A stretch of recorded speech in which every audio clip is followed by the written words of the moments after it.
Hi YouTube family, आप सभी का स्वागत है हमारे चैनल में। आज मैं सुनाने जा रही हूँ आप सभी को गीत। पसंद आए लाइक कमेंट शेयर जरूर करना। पान खाया में गोरी गाड़ी गईलू हमारी नजरिया में, गोरी गाड़ी गईलू हमारी नजरिया में।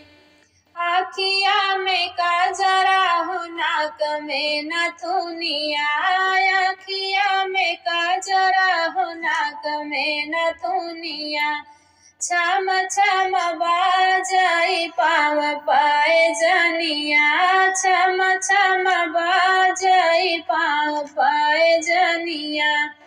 अरे जादू बाटे पतली कमरिया में, गोरी गाड़ी गईलू हमारी नजरिया में, गोरी गाड़ी गईलू हमारी नजरिया में।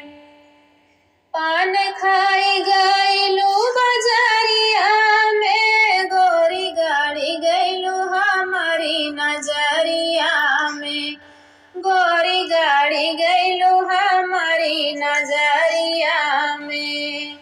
गोरे गोरे गालवा पे सोहेला गोदानवा, लाल लाल होठवा मारेला जनवा।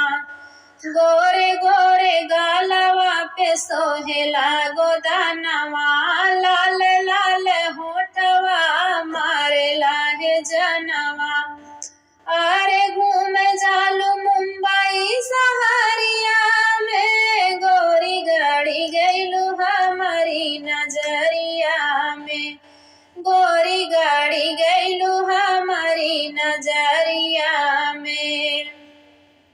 पान खाई गईलू बजरिया में, गोरी गाड़ी गईलू हमारी नजरिया में, गोरी गाड़ी गईलू हमारी नजरिया में।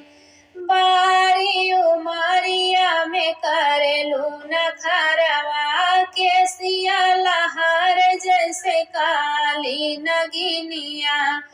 बारी उमरिया में करेलू नखरवा, केसिया लहर जैसे काली नगिनिया। अरे तोहरा जैसे कोई ना नजरिया में, गोरी गाड़ी गईलू हमारी नजरिया में, गोरी गाड़ी गईलू हमारी नजरिया में।